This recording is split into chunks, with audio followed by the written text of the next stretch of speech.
key thing, I guess, just sort of the usual house rules for any of the Sustainable Procurement Pledge events. This is a meeting, it's not a webinar. We're very much an inclusive community. We want everyone to have a voice. So, do feel free to get involved today. We have our fantastic speaker Paul with us today, and we want to make sure that he can present his content as he wishes. So please be respectful of that.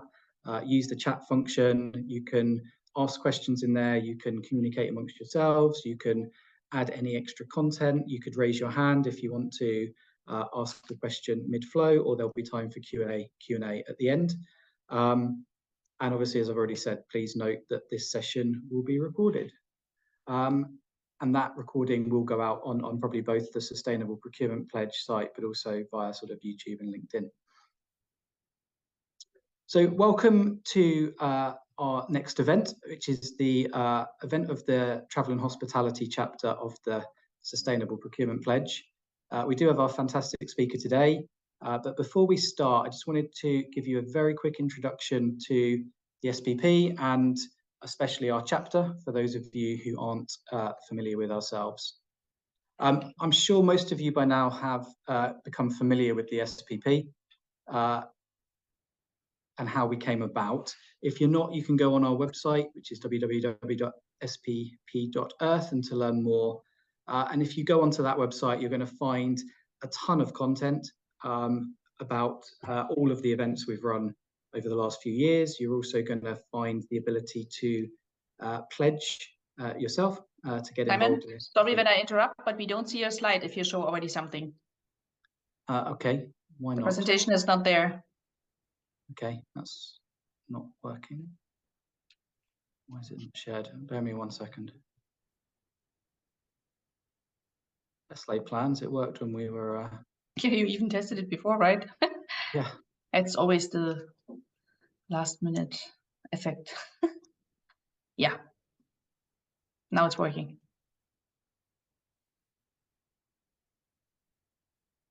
Okay, you haven't missed much.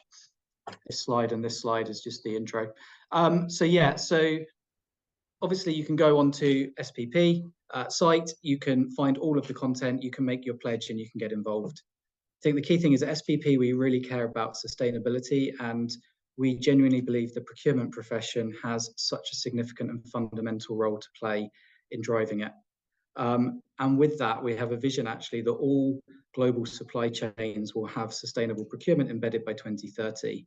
And if we do that, we know that we'll have gone a huge way to drive that positive change that's needed in the world. We've set ourselves a very lofty goal to try and achieve this, and we actually want to see 1 million or more procurement professionals take the pledge, join the SPP community by 2030. And we want at least 75% of those to be able to say that by being part of the SPP, we've actually helped educate and inform and empower and give them confidence to make that positive difference. Our strategy is set around kind of two key areas. It's to encourage leadership and it's to empower and equip. And we are really focusing on what we call on closing the gaps. So we've identified and believe that there are sort of 4 key gaps that are stopping procurement professionals at the moment from really stepping into the space that's here for us to drive such positive change. And that's the knowledge gap, the support gap, the confidence gap, and the leadership gap. So these are all the different areas where we're focusing our time as an overall organization. Today, though, this is about the Travel and Hospitality chapter. And we have our mission where we're looking to help accelerate sustainable development across the travel and hospitality industry by sharing knowledge and collaborating to drive action.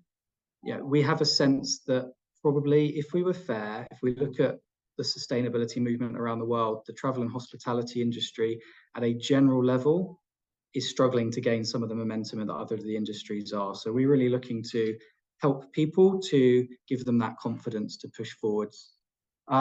We've set 3 primary focus areas around focusing on emissions reduction, waste reduction, and making sure we're doing social elevation and combating slavery. But we know that's not it. And actually, the whole chapter is intended to be a very inclusive environment where we're here to develop and deliver content that is relevant to our members. So we really want people to join the chapter and share what's of interest to them and how we can best support the industry and the community. As a very quick intro, if you don't know me already, my name's Simon. I'm one of the co-chairs of the chapter, and I actually founded the chapter a while back and now trying to get it to grow out. My background is travel. I was at Virgin Atlantic formerly, and now I lead both the group procurement function and the group sustainability programs at Collinson. If you're not familiar with us, we are a leader in sort of global travel experiences, loyalty programs, and insurance. I'm really pleased to share that Francesco, who also helped found this, had to step back for a while, but he's actually rejoined the chapter and is looking to push it forward. For those who don't know Francesco, he's got a wealth of hospitality procurement experience. He's a senior procurement leader at Accor, and before that, he worked in a number of hotel groups.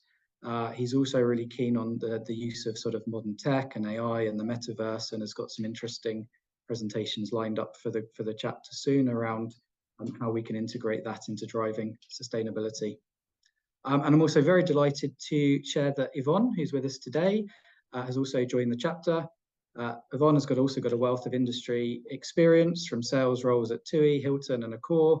And before that, she then switched to the buy side, which she earlier called the dark side, which I don't know why she would say that and disagree fundamentally with.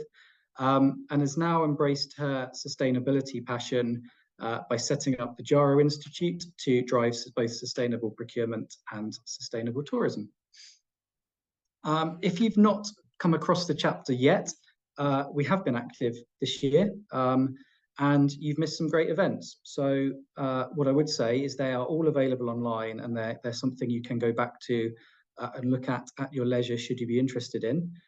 We started the year with a session about accelerating the transition to net zero with Dr. Wouter Geertz from Skift. It was about a very big research study and report they did alongside McKinsey, looking at the industry overall. As you would expect from a research company, there was a huge amount of statistics, data, insight in there that could really inform the development of the sustainability strategy. On our World Sustainable Procurement Day in March, we had a fantastic heavyweight panel discussion with leading C-suite procurement and sustainability professionals from the value chain of the airport, the ground handler, and the airline, thinking about how they need to collaborate to drive sustainability. And then latterly, we did a partnership with our Scope 3 chapter, where we had Tom Mallett from Accor talk us through the decarbonising journey that they've been going through. The chapter is still trying to grow out. We're all here pro bono work, doing the best we can on the side of our jobs. So we're building this momentum slowly, but ultimately the chapter is only going to be as good as the community within it. So we're really trying to build that community out at the moment. So how you can get involved, you can join the chapter again by going to spp.earth and taking the pledge. But most excitingly, what we've lacked, I guess, is a home, somewhere for us to communicate outside of perhaps the main SPP channel. So delighted to announce we now have a SPP official travel and hospitality group on LinkedIn.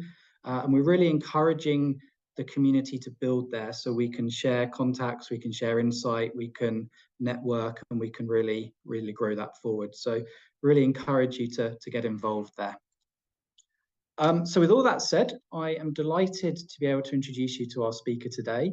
Paul Walker is the Group Procurement Director for TUI Group, the world's largest tourism company with 21 million customers and annual revenues in excess of 18 billion. In addition to his work in procurement, where Paul focuses on digitalization and simplicity of processes, Paul is also a running coach, passionate mental health ambassador, domestic abuse campaigner, and diversity and inclusion champion. Amongst other things, he's currently focused on rolling out diverse, sustainable, and ethical supply practices throughout TUI.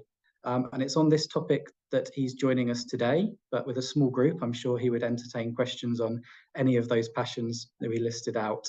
So without further ado, I'd love to invite you, Paul, to take control of the screen and talk us through your insight, please. Thank you very much. It's not letting me share at the moment. I think you need to stop sharing. for request control.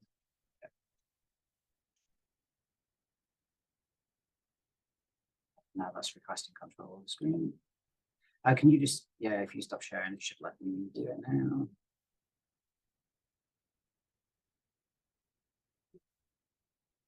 Thank you. You should all be able to see my slides now. So yeah, thank you very much for the invitation, first of all, and good to see some familiar faces and some new ones. As Simon said, Paul Walker, Group Procurement Director at TUI. Some of you may know me from my previous name, Paul Harlington. I actually underwent a name change a year ago in honour of my mother's battle with terminal cancer. So that's the reason I changed my name to Walker. Now, what I like to talk about, rather than talking about just sustainability or in particular talking about ESG, which most people have on their radars these days, I tend to talk about DSE. The thing is, there's a number of commendable talks and panels at most conferences you attend. As Simon said, Sustainability Live is on today. I'm sure a lot of the talks are probably titled ESG. But for me, talking about environmental, social and governance within procurement, it's far too corporate and it actually distracts from what we're trying to achieve. Being a Yorkshireman, I try and be direct and call something by its true name. So for me, what we're really trying to achieve is diverse, sustainable and ethical sourcing. That's the crux of what we should be trying to do. And it's that language that I use through this presentation. I will caveat that these are my views and my views alone. I don't profess to be an expert or have superior knowledge over anyone else, but this is my particular experience, this is my particular direction of the organisation, and so I hope you can take something from it. Please do feel free to raise your hand or raise questions throughout. Happy to answer questions at the end or as we go along. Only thing I will say is if you raise them in the chat, I probably won't see them as we're going through, and we'll only see them at the end just due to the screen setup. So diverse procurement. For me, that is about considering the right factors when inviting suppliers to tender to make sure we invite the right suppliers. Now, just think about it this way. How many times have you invited the same suppliers to tender that you've always used? Sourced from the same countries that you always go to? Or even use the same market research sources that always point to the same big companies, you know, like Gartner's Magic Quadrant or Forrester Research. Have we actually taken the time to challenge these assumptions, to break our unconscious biases, or to do something different? Now, we recognise the value of diversity in the boardroom, but we tend to focus on things like gender diversity. And I don't think we really realise what true diversity is, nor what it means to the business by having a diverse range of suppliers and the value that diversity can actually bring. And we do get some people that confuse diversity with positive discrimination, but it's not about that. Diversity is about recognising and celebrating different backgrounds, cultures, religions, and heritages. Diverse procurement is about opening our eyes to new opportunities. We need to address the supplier selection process at the start, because if we don't have diverse suppliers on the long list, they cannot make it to a short list. So I think now, when we talk about diversity, as I say, there's many different types of diversity, not just gender diversity. So you've got ancestral or heritage diversity, things like Black or minority-owned businesses. Gender diversity, of course, women-owned or led businesses. You can have neurodiverse businesses that encourage the employment of those with neurodiverse conditions, or equally those that encourage the employment of those with physical disabilities. For example, in Spain, there are tax breaks if you employ people that are ably challenged. We've then got cultural, geographical, and religious diversity. These often intersect with each other, but not always. I'd encourage everybody to consider less known or less well developed countries where you may not have historic business with, obviously no legitimate data or security concerns about, and look at, could you work with those rather than going to the safe countries all the time. For example, if you're mostly Western European or US based, I'd recommend looking at countries in continents of South America or in Asia outside of China and India, which is where most people tend to go.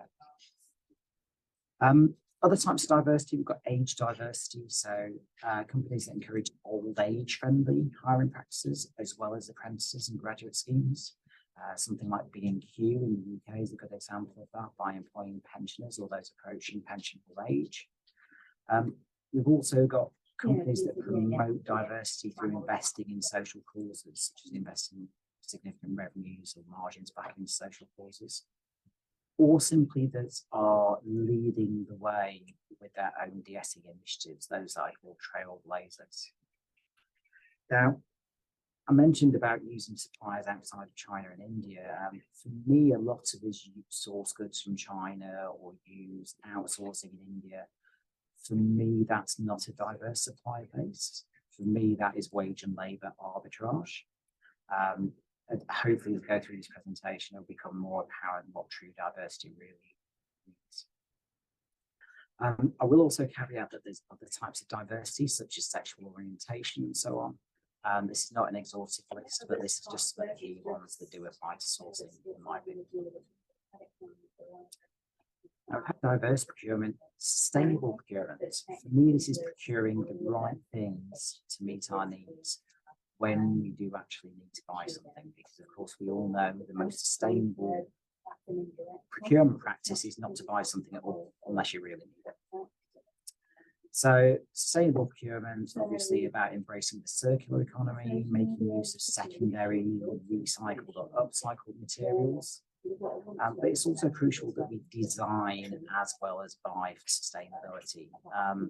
Just to give you the example of uniforms, which a lot of us will purchase in the travel and hospitality space. Just changing the colour of the uniform at the design stage has a direct water and energy saving cost, which can be greater than that of actually selecting the material during the purchasing process. Because different colours of textiles take more water and energy to actually get ready for manufacture, affecting the design stage can be hugely beneficial. Equally important to the travel and hospitality business, simply optimising processes and digitalising processes can negate the need for the purchase of physical material at all. As an example, our destination services in TUI in our resorts, until the pandemic, had very manual processes and were very resistant to digitalisation. The pandemic, once we started travelling again, actually sped up the digitalisation there and removed huge amounts of paper and manual processes, making it a much more sustainable operation. But it needed that pandemic as a trigger. Equally, when we're designing IT systems or selecting software to aid with that digitalisation, we can do so in a way that minimises the computing and energy power needs, for example, clean coding.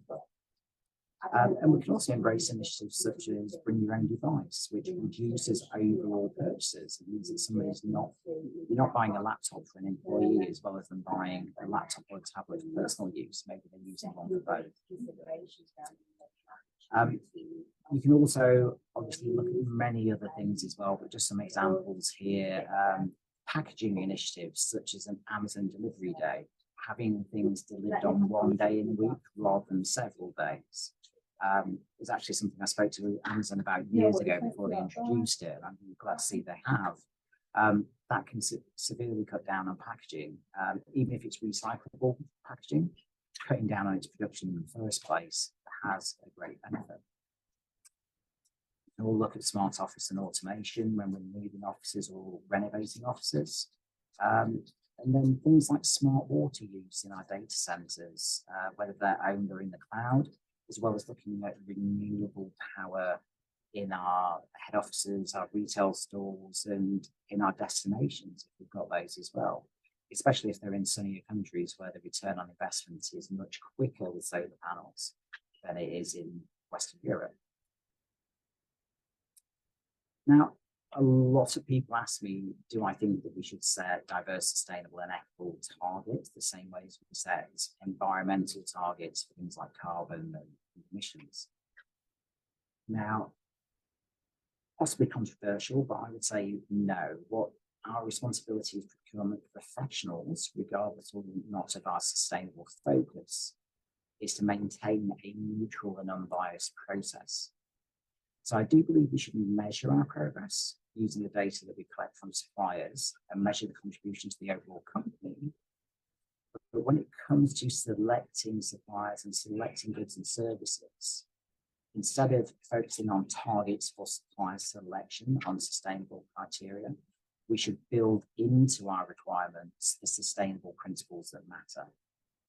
For example, insisting that all energy bought is 100% renewable wherever possible, that our fleet vehicles meet certain CO2 emission standards by being hybrid, hydrogen or full electric, that we cut out single-use plastics and maximize the use of reused plastics, avoiding giveaway plastic items altogether, for example, that we set targets for electrical items, for example, putting in our requirements that new laptops or washing machines or cookers in our properties should use 50% less energy or 50% less water.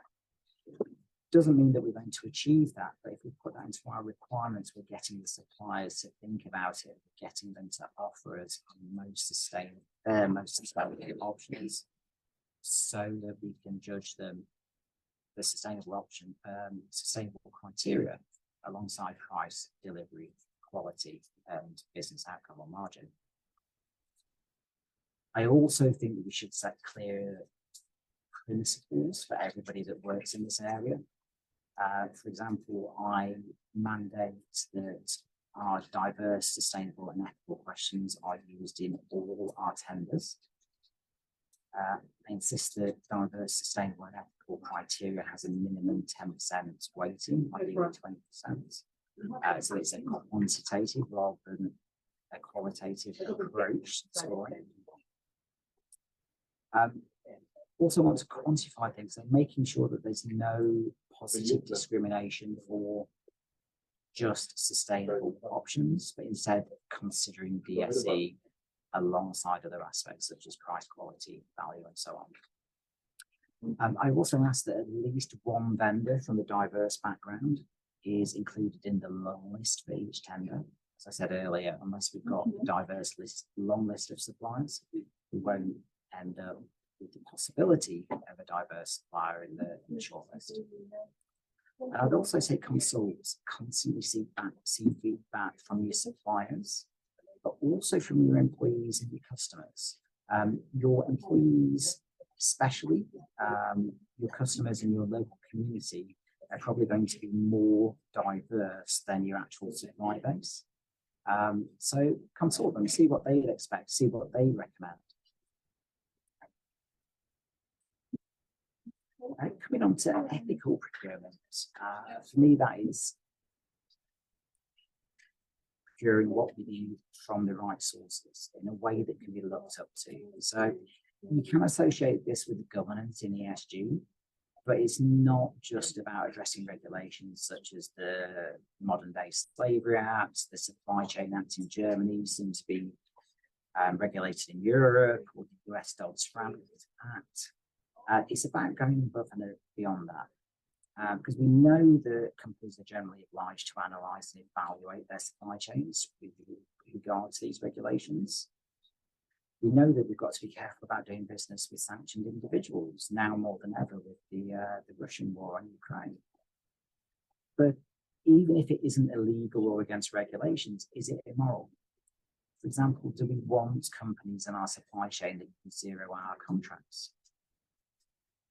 We need to ensure that we're conducting our sourcing in an ethical fashion, signing deals that benefit companies and communities as well as ourselves, essentially conducting business in a manner that we'd be happy to see in the press. So as an example, instead of just looking at labour arbitrage opportunities in the likes of India and China and so on, we should be looking at investing in those communities, in those employees alongside contracting there. It's becoming increasingly a requirement of doing business, but it is the right thing to do as well.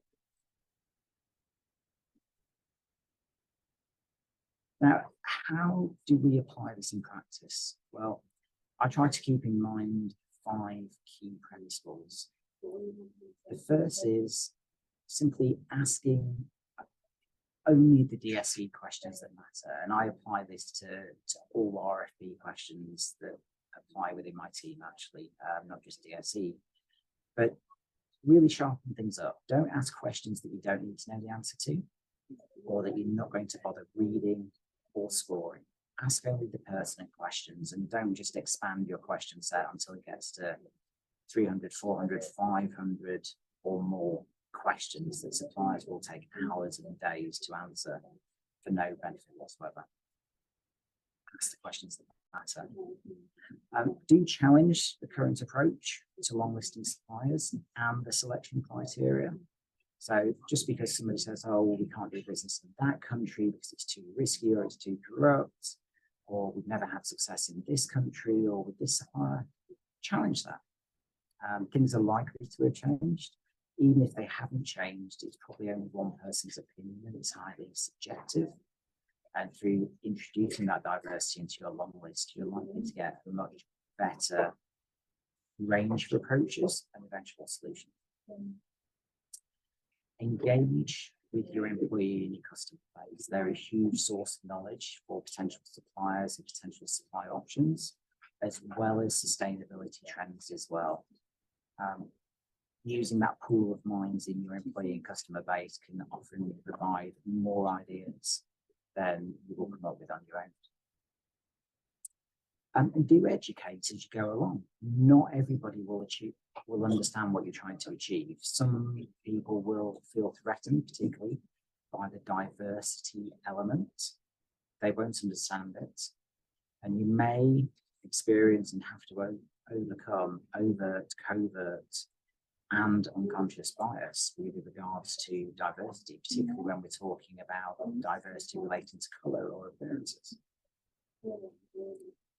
I would say also be inclusive. Heavy tender processes, over elaborate language, and large question sets stifle innovation and deter smaller suppliers.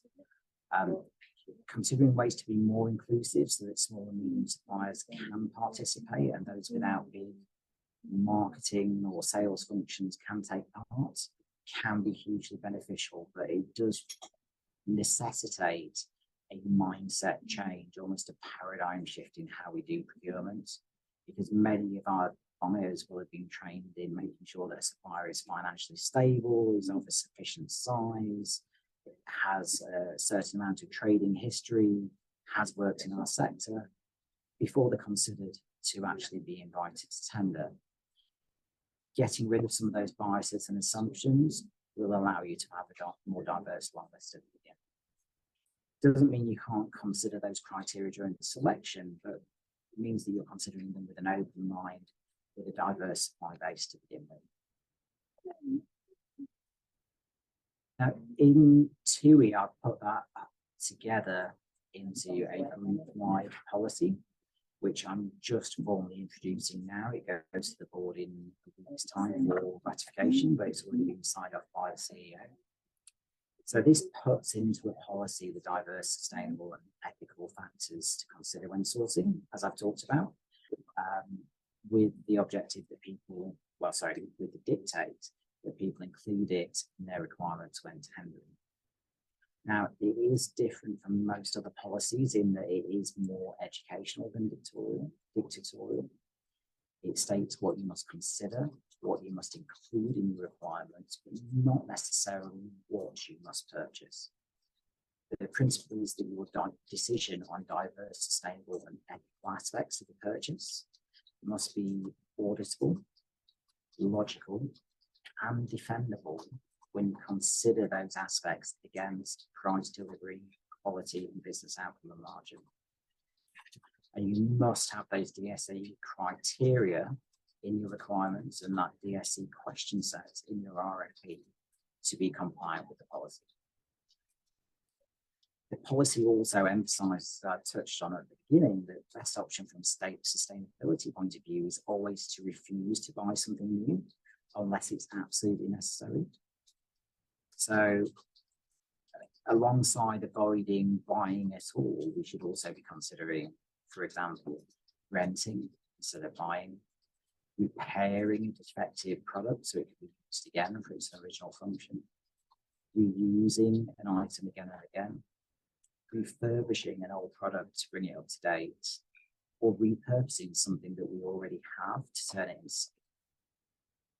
All those things can help promote the circular economy and help reduce the number of new purchases, which has a cost benefit as well as a significant sustainability and environmental benefit.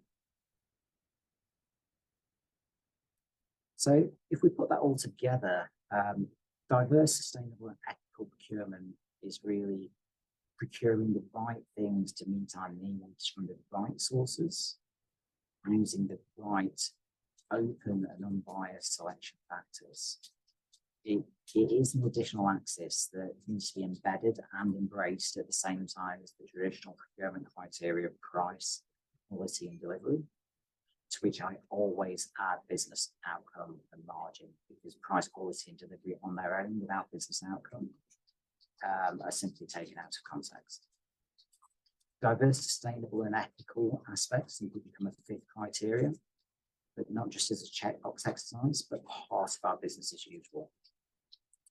Using our purchasing power, which in this group is significant, we can choose how we support, give back and do good for the communities within our supply chain and how we shape the world. Quite simply, it's putting people, planet and progress at the heart of our businesses. My final piece of advice before I open up for questions, for a successful DSE or ESG journey, would be to keep in mind an ancient African proverb: if you want to go fast, go alone. If you want to go far, go together. It is a marathon, not a sprint, and in particular, sustainability and diversity is a journey that will keep evolving over time. So make sure you have good company like this group, make sure you collaborate, you don't keep things in silos, and we will go far together. That's it from me. Thank you, and happy to cover any questions that you may have. Brilliant. Thank you very much, Paul. I'm sure everyone found that very enlightening. I'm just going to bring up just one slide for everyone to have in the background while we have some Q&A. I'd like to kick off, if that's all right, Paul, and then we'll open it up to any questions. And I've got actually a two-layered question just around stakeholder engagement. So what I really liked about what you're saying is that we know there's so many buzzwords at the moment. Is it CSR? Is it ESG? Is it sustainability? Is it corporate responsibility? What does it mean? And everyone's jumping on the buzzword bandwagon. We've then got our alphabet soup of all of the disclosures, and what you've tried to do is just keep it very pragmatic. It's something that obviously matters to you and you want to roll that out throughout your business. As a procurement leader then, who has wanted to roll out more than just a belief, but actually an influence and a process throughout TUI Group, how have you approached that stakeholder engagement thing to get all of those broader stakeholders within TUI to buy into that same vision? Sure, good question, Simon. Well, I'm lucky enough that I report into the CEO of the group, so that certainly helps with stakeholder engagement. So he's also hugely passionate about sustainability. Since he took over a year ago, he has made sustainability one of his top 3 items. So we publicly declared science-based target initiatives that we're going to achieve in our cruise, hotels and airlines. But he speaks about sustainability in everything he does. So getting the stakeholder engagement, at least getting them to the table, has been very easy.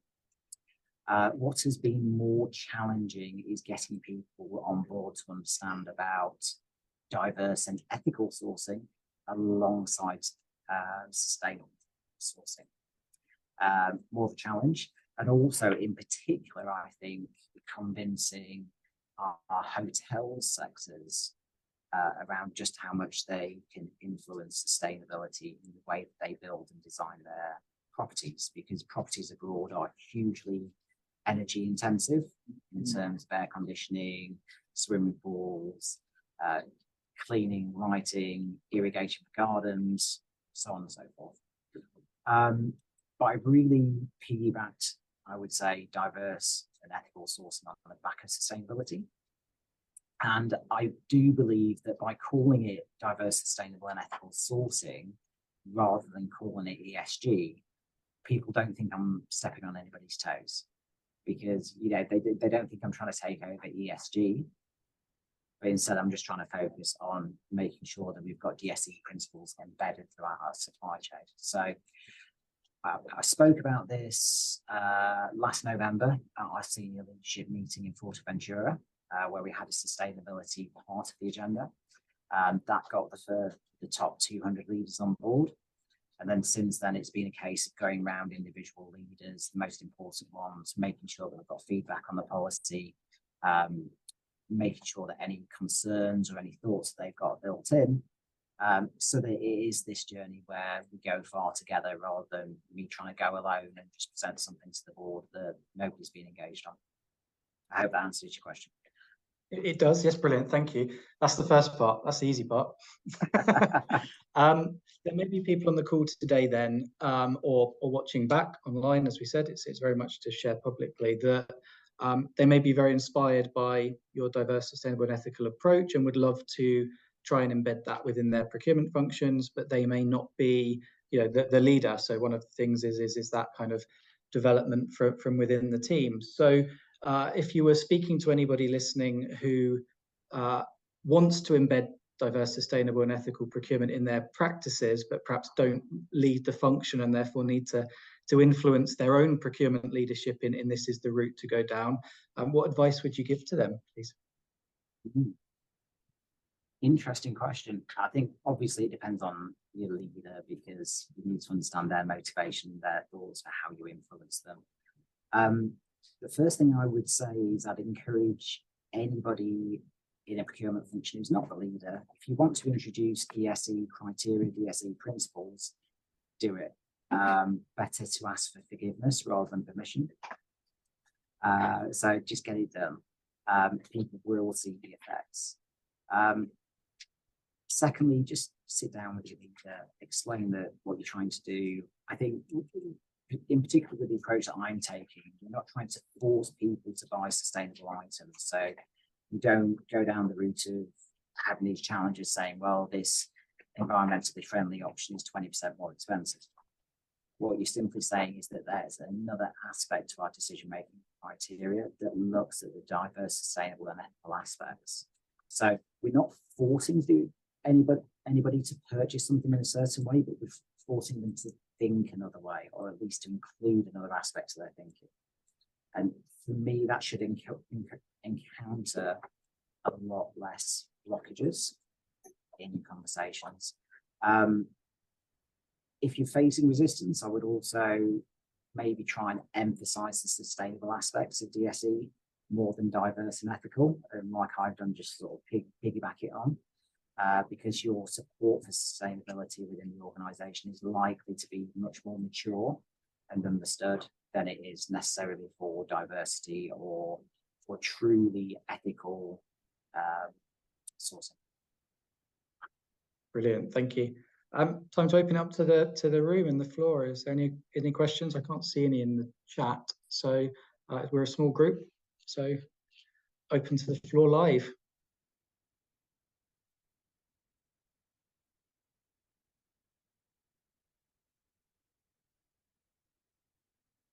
Otherwise, it becomes just a fireside chat between you and I, Paul. Yvonne. Yeah.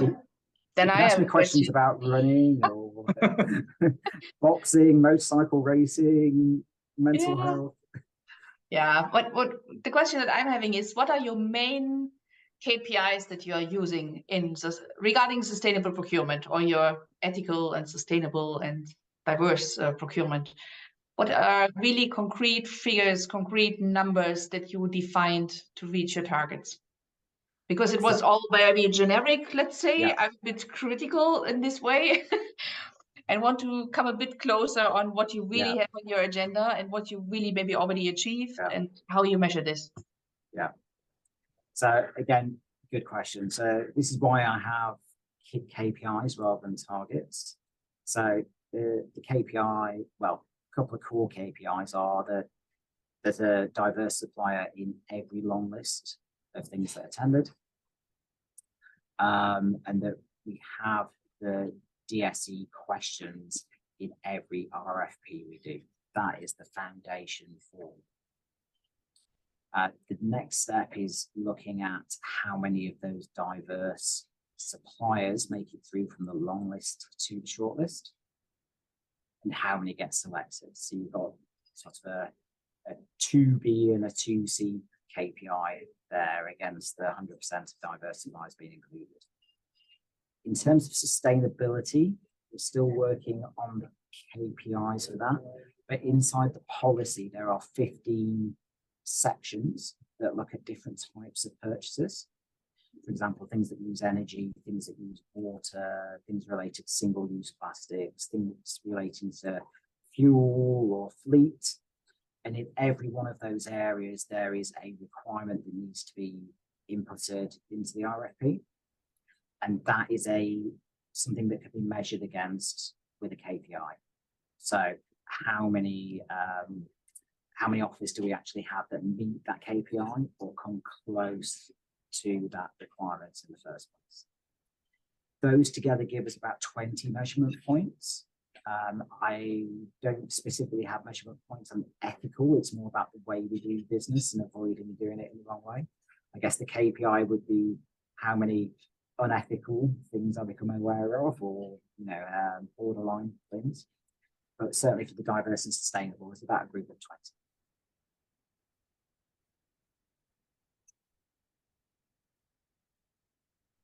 Thank you very much.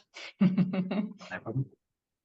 I will just say at this point, I mean, I'm sure you've spoken about this before, but we all know that travel and hospitality is inherently carbon heavy, because whatever method of travel that we're using is consuming and it's emitting carbon.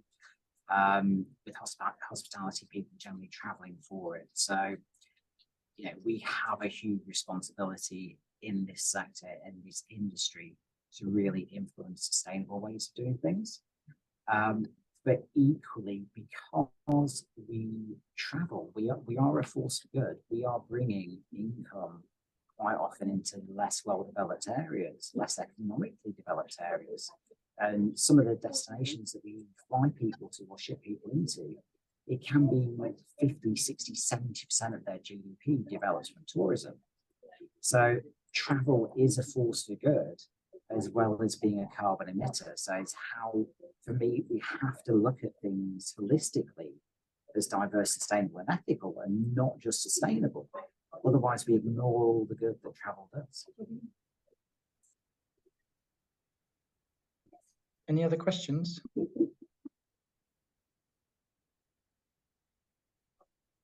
If not, I've got another one for you now then, Paul. I don't want to take over and dominate. So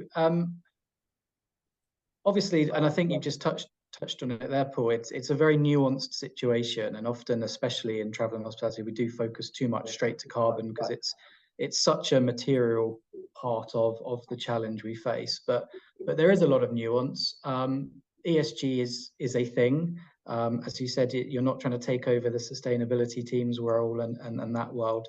As you're evolving your diverse, sustainable, and ethical procurement, you talked about one of the things being that it's not a directive, it's a way of thinking, and that you're not dictating the end outcome. But Do you have, or do you foresee ever increasing red lines in terms of you won't make certain awards under certain conditions, because if you did, it wouldn't take you towards your targets? And how do you see that evolving? Yeah, I do see that happening, but in areas where we can clearly define the criteria and where it's materially important enough for us to control, monitor, and dictate. For example, sustainable aviation fuel. You know, I mean, our 150 aircraft are our biggest causes of carbon emissions in the group. It counts for something like, I think together with the cruise ships, it's over 80% of our carbon emissions as a group. Sustainable aviation fuel can have a huge impact on those carbon emissions, as can the choice of aircraft. We're already procuring more and more fuel efficient aircraft, which reduces the carbon emissions as well as our costs. But sustainable aviation fuel at the moment is in short supply. So even if you can get your hands on it, everybody's competing for it, the prices have shot up. As that becomes closer to market prices for regular aviation fuel, or as we can help encourage, promote, invest in production facilities to increase its outputs, then there becomes a point where we can make a commercial decision to say, you will only buy sustainable aviation fuel, or we will make sure we have a minimum percentage of sustainable aviation fuel, depending on market availability, for all our fleet. There's also areas where we are insisting, for example, with our all our company cars and our fleet cars, we are insisting that they are electric, hybrid, or meet a very low carbon threshold, CO2 threshold, for their emissions.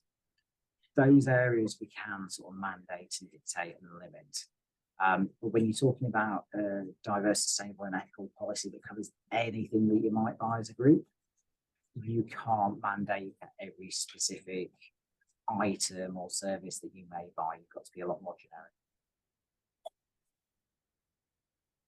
Thank you. We're coming towards the end of the session. We've got probably time for one more question, if anyone has got anything they'd like to ask Paul.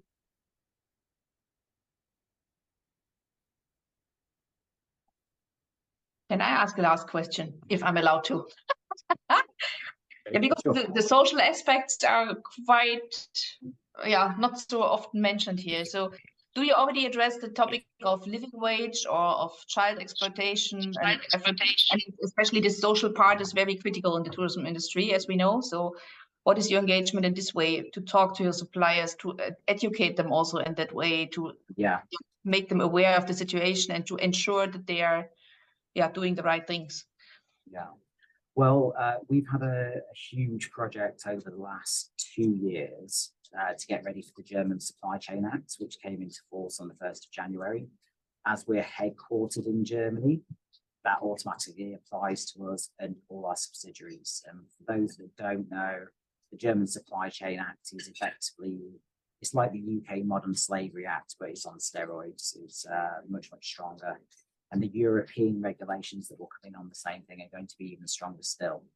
But it focuses hugely on labour issues, avoiding child labour, avoiding slavery, living wages, minimum wages, and so on. So we've been doing a huge education process throughout our supply base with regards to the German Supply Chain Act. We've changed our purchase order terms and conditions. We've changed our contractual templates. We've got a rolling agenda to change all contracts with all suppliers to include references to the GSCA. We've also done some in-depth risk analyses regarding supply chain risks, in particular around child labour and so on, with all our high-risk suppliers and high-risk categories of purchase. And there are certain areas where we pay huge attention to. So, for example, the staffing of cruise ships is an area that's hugely open to abuse. And also the employment in our hotels and destinations, particularly behind the scenes, sort of back of house, rather than front of house. So they're areas that we pay a lot of attention to. Living wage is a more difficult one. I would say that we've put a lot of focus into minimum wage compliance. We do encourage living wage, but I wouldn't say we're perfect at it. I think there's a number of areas where we still need to address that, both within our own operations and also our supply chain as well.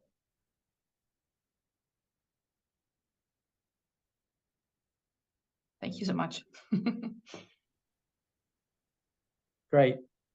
But thank you, Paul. I think that's been a fantastic session. I really enjoyed how we've framed the simplicity of it, and I'm sure everyone has taken away some very explicit, practical points that we could implement in our roles. Was someone just about to ask a question or say something, or no? So yeah, thank you very much. Just a few notes just on the slide to take away. Obviously, just to reiterate, it's fantastic that busy people like Paul take the time to come and talk to us and be part of this chapter, and they're doing so because they understand the importance of the collaboration, the sharing, the fact we're all in this together, and that's really the sentiment we want for the travel and hospitality chapter at the Sustainable Procurement Pledge. As I've said before, the success we have will be as good as the community we build and the work we do together. So on behalf of the chapter, again, thank you very much, Paul. Thank you for everyone for attending today. Thank you for those of you who are watching this back online. Do join up to the chapter, the LinkedIn group, spread the word, and we look forward to speaking with and hearing from you all soon. Thank you very much. Thank you. And just as a final point, just to mention, I will be anonymizing the DSE policy that I've created, and I will share it via the group and on the wider SPP channel, because for me, I don't care who uses it.